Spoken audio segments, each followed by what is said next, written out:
Hey guys, welcome back. Yep. So we're playing this game. Indeed. I forgot the name. Super Mario Brothers? Corp lobotomy. Yeah, that too. It's where a whole corporation gets a lobotomy. Wouldn't that mean just like, killing the CEO or something? Well, yeah. So we're still in this like weird kind of limbo where there's not really anything specific going on. It's okay. We can just fill the time with our colorful commentary and insights about real important life issues that are relevant. Why has it always got to be color commentary with to the everybody? Oh man, guess what? You just reminded me of a thing that a good thing, I hope. yeah, a good thing. So right before this, we were just playing Lord of the Rings card game. Yes, which everybody should go check out. A thing happened with the card game, and there was some colorful commentary. So Valve Of the variety I was joking about? yes. Valve has this card game Artifact. Right? Oh yeah, isn't that like the Dota card game or something? Yeah, or I don't know what it's actually from. I mean, I know I see it. I just meant like I have seen it associated with Dota, so I'm wondering if it's like a Dota card game in the same sense that Hearthstone is a Warcraft card game. So people are giving a particular card in Artifact a lot of flack. What is that? And it's actually really funny. So we were just playing Lord of the Rings, right? Right. What is, Alex, the best song in Lord of the Rings? Crush your enemies, see them driven before you. No. Hear the lamentations of their women. No. I'll give you a hint. It involved some goblins. Oh, or are you talking about the Goblin Town song? Or are you talking about the whipping song? That's the one. Okay. I'm talking about where there's a whip. Because they are both good. Yes. It's just a matter of like goodness. So there's a card in Artifact that's catching a lot of flack, and people kind of want it changed. Why is that? Even though there's technically nothing wrong with it. There's a card called Crack the Whip. Uh-huh. And the card text says, modify a black hero with a particular effect. Now, if you actually look at the card, it's obvious from the card text that there's a sort of color system like magic, of course, and black is one of the colors, and a hero is a type of card. Of course, yeah. But people just gutturally reacted to modifying a black hero with a Crack the Whip card. That's stupid. And everybody saw this and kind of went, Valve, there's nothing wrong with this, but maybe you want to change the name? And Valve just went, no. I mean, Gaben presumably got a notification on his computer and shifted his great bulk on top of his pile of money over. Oh, so that's why the sun came out. to glance at the screen, and then went, I don't care. If you have any further comments, email Gaben at valve.something. Which he totally sees. Yeah. But no, so it's good. It's totally stupid, but it is the internet, and we live in this day and age. So it's all over Twitter, and it's racist. That is the dumbest fucking... Yeah. Like, there are actual societal problems. There are actual racism issues that we need to be addressing, and a completely incidental, inconsequential, combination of words yes should not be ruffling people's jimmies when there are, people. I shouldn't get specific, but you know, there are more important things to worry about. Yeah, no, definitely. Like, yeah, man. So it's that's depressing. and the thing is, it's not even Like I was pressed, and now I've become depressed. the thing is, it's not even. It's even dumber because it's not referring to humans. You know, Artifact is set in a universe completely different from ours, and these are not human beings. You know, the art shows some kind of weird kobold thing whipping another kobold. Well, that's even worse than Yeah, I know. like Fate got a lot of shit because I showed you Emiya Alter. Yeah. You know, who unlike regular Emiya, who is Caucasian and, you know, after his weird magical bullshit got sort of tanned, you know, Emiya Alter very much looks like a person in blackface. Yeah. So that was bad enough. And then also, like, in universe, some of the characters refer to him as Detroit Emiya. Okay. Like, that's when you're kind of crossing the line a little bit. I mean, if they had named him Harlem Emiya or something, I would have said, okay, maybe. Fucking leaves. It's a lot of leaves. Yeah, like, there are fights that are worth fighting, Yeah. and there are these fights. But in unfortunately for freedom of expression and all that is right and good with the world, the whiners, Valve has decided to concede to the whiners. God damn it. And change the name of the card from Crack the Whip to Coordinated Assault. God damn it. Yeah, so That's dumb. it is dumb. So what we need to do is organize a counter campaign. Right, and say we want Crack the Whip. Exactly. Yeah. It is whitewashing. Yeah. You know, the rich history of Artifact. Yeah. To remove references, you know, to the suffering of Kobold. Yeah. Change the name back and change the card art so that the one kobold is trying to sneakily eat a watermelon while on his shift, and then the slave driver has to punish him for slacking off. And he's also being scared by a ghostie. Yeah. Yeah. Anyway, no, so that was... People don't like...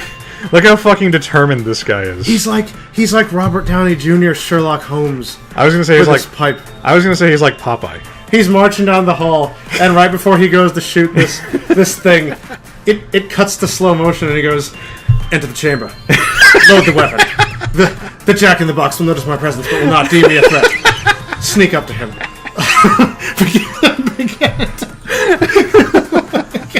And then he goes in and all plays out. That was great. Yes. He goes into his mind palace. Yeah. I punch the guy. He dies. Yeah. I make a sandwich.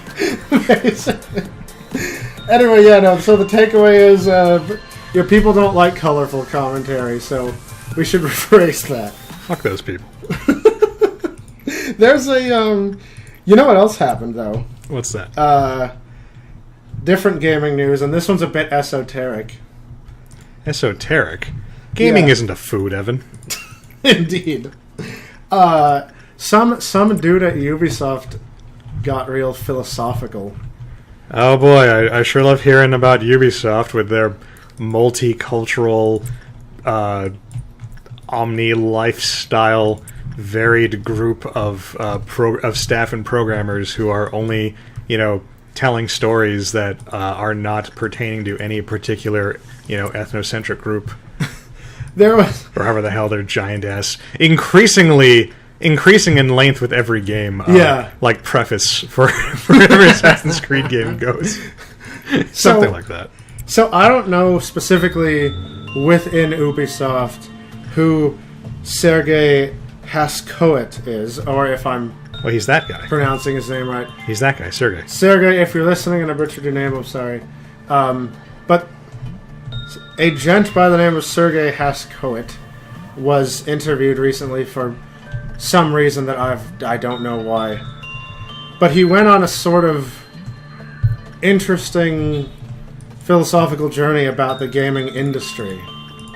And he concluded, well, the TLDR version is he said that the gaming industry has no soul these days. And that games are not primarily...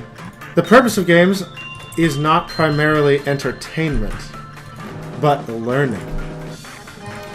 Well, he works at Ubisoft, so he is very much part of the problem and not part of the solution. Would you like to hear Yeah, sure. Sergey's take on the gaming industry? I would love to hear Hippocrates. Okay. So, this is a direct quote from him. You know what is missing in this industry? Oh, I couldn't save that clerk. A soul. Video games are about gaming. Wait, I'm just curious. Is this soul S-O-U-L or soul as an S-O-L-E? S-O-U-L. Oh, okay. The philosophical kind. I'm less interested now. Yeah. Video games are about gaming. But gaming is not about entertainment. It's about learning. When you learn... Oh, so he's asserting that the point of video games should be education? To some degree? Yeah. I thought you had... I just thought you had initially been saying that he was upset that games were too focused on teaching. No. So he was saying... I misinterpreted. He was saying that they are too focused on baseless entertainment. Right. And don't have enough... I don't know what you... meat. Je ne sais quoi. Yeah. So, video games are about gaming, and gaming is not about entertainment, it's about learning. When you learn, you have fun. But when we are just entertainment, we are losing something. I question the team about what the real benefits the player will take away from the game for their real life. This is translated. Right. So the grammar's a little... Right. I question the team about what real benefits the player will take away from the game for their real life. Right now, we don't do enough in this area. This is what excites me. How to make something that lets you have the most fun while also having something beneficial for your life. You know, I mean, he's right, because I always felt bad for my friends that they just had fucking Super Mario to play growing up, whereas I had the masterpiece known as Mario Teaches Typing. Yeah. Or Mario is Missing. Oh, yeah. Don't forget that one. That was the pinnacle of 8-bit gaming. Mario's Time Machine. I can't even joke about that one. I beat both of them. Not because I knew the historical facts, but because I just memorized through trial and error. So what I'm hearing now is we have to do a video where you show off how amazing you are. Right? And just see if I can remember the dates and facts from sheer muscle memory. I mean, Mylons went great. Yeah, it did.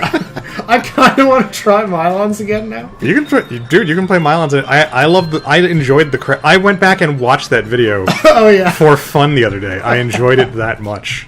So if you want, anytime you want to play Mylons, okay, I'm down for that. Because I had this weird effect where I was just at home and for some reason my brain started thinking about Mylons, and I thought, oh wait, you know what? I think I remember now that I didn't actually try to fight that little fire guy in the well, but if you just shoot the wall to the right of him, there's like a secret hole that you can just go through and like pass it. And I was like, wait, what's happening to me? Like, this is not... I'm not reverting. You're remembering. I'm not reverting to 10-year-old Evan who had no games, and so he beat Mylon's Secret Castle. I mean, yeah, objectively, you have too many games to play. Yeah. And you're, like, finding reasons not to play them. But on the other hand, I fucking loved watching you play Mylon. No, it is fun. Like, taking a trip down memory lane like that is a lot of fun. So, we will see. Awesome. Dear viewers, if... But anyway, so like, again, TLDR, Ubisoft man, Sergey Haskoit, thinks that, you know, a game should be fun, but should also go It should be like reading a good book in a sense, where you played that game, Right. and now you can draw something from that game and be a better person, Right. or do something different in your life because of a lesson you learned from the game. And see, the thing is that has nothing to do with gaming itself. There are fantastic games like that. There are. I told you about how I played Nier for the first time, and when I was done with it, I just turned everything off and I just sat there and just thought about Nier for a while, and just thought about the story and how the story had affected me, and just things like that. Like it ruined gaming for me for quite a while, because I was just like, fuck, there's nothing like Nier. Yeah. I tried to find a substitute. It was kind of the same way for a while after Undertale for me. Yeah. When Undertale was over, I went, oh god, there's no more Undertale. Yeah. What do I do for a second, Yeah, Undertale did that to me too. And then also Nier Automata did it to me all over again. Yeah. And that's why I immediately had us go into our LP of it, even though I had just beat it. I was like, all right, fuck it, I need to play more of this. Yeah. I need to extend, I need to keep this in my life for as long as possible. So right. Yeah, the problem is that Ubisoft makes the most homogenized games imaginable. Yeah. When they're churning out, I feel like Assassin's Creed games sort of just come off of an assembly line, and then they just wrap it up in a different cellophane wrapper. Well, that's not untrue, because what they do. I guess I'll get into this. Oh wow, we finished that really quickly. Yeah. Okay, these nothing days are great. Yeah. I love these nothing days because right. I love just talking about stuff that I found interesting this week. Well, we might have time to squeeze in a whole other day in this video. Yeah. Okay. We definitely do. I mean, yeah. We'll see. We might only get part of it. Okay. But all right. So I'll get back to what I was saying. After we story and stuff. All right. So let's see. So I haven't seen Mountain of Smiling Bodies, but apparently I need to. You don't. Okay. Mountain of Smiling Bodies is really bad. Mountain of Smiling Bodies is the thing that can defeat the rabbits. Okay. Yeah. Bloodbath sounds he's real like bad. A cool guy. Bloodbath, I believe, is pretty benign. So I'm mainly just interested in those two because I've already seen Fiery Bird. Let's take the Bloodbath. Also, I didn't read it because it was marked as spoilers, but apparently Bloodbath actually has some connection to a plot character. Oh, really? Yeah, I took a peek at the wiki when I was just trying to see when I had to replay the whole game again. I was looking for cool abnormalities. Yeah. I saw a big old section that was the following text has to deal with the story shit. Okay. And I saw the words Bloodbath is actually X. I didn't read at that. Right. I didn't read past Bloodbath is actually whatever. So yeah, it's weird. Anyway. Okay, here we go. They say the world was a place where you couldn't find happiness with your own method. Who's they? Yes. That it is a world where you had to fool yourself into thinking that fitting into a structured mold was happiness. Nobody sought history or religion anymore. Nobody needed them. Under the guise of a new technology needed in the world, new companies emerged using a new technology called singularity. Wow. Okay. Production of a permanent food supply, manufacturing customized living customized living creatures. It sounds like they basically started just making cows, essentially. Cargo could be transported to speeds that made it seem like teleportation. Isn't it teleportation at that point then? That were realer than people. Technology to preserve the present by binding time, etc. That was a mess. That whole paragraph was a mess, but I get it. But she just casually threw in that bit at the end about how they've gotten the ability to alter time. Yeah. Can we talk about that a bit more? What does that mean? Similar to the food chain, small companies began disappearing or were eaten by Walmart. Okay. And Amazon. Yeah. Don't forget Amazon. At some point, they were called the wings of the world, and soon had a head. Oh, and soon a head rose to control the wings. They and once again they're. Well, okay. They don't need to capitalize on here. I was going to poke fun at it, but then From I realized here on out, they'd better start capitalizing head. They're using head metaphorically, but Yes. from now on it should be used as a title. So, Right, yeah. so they're not gonna. They're not gonna. They're not gonna. Just stop. People started to find their purpose for existence from the wings. Oh, so that everybody works for Walmart. It's a corporate world. Yeah. But the truth was, everyone was slowly melting like the wings of Icarus. It's like Ghost in the Shell. Yeah. Or like Shadowrun or something. Yeah. It seems they're encouraging development of the world for the better, but their nature is the same as ours. Oh, you see, they use the Icarus, illusion. Yeah. Because these are the wings, and if they keep going, if they progress too much along their own, presumably selfish agendas, they're gonna get too close to the sun and they'll melt. Or they could just do it like Umbrella, who apparently did it right. And just owns everything forever. Yeah, but Umbrella didn't name themselves after a myth. Yeah, which is specifically right. about hubris. Yeah, that's correct. You're right. There's always a price to pay. The price we pay is the same. Oh, is the shame of the wings and disgrace of the world and its people. Like, why would you name yourself after a myth that ends in failure?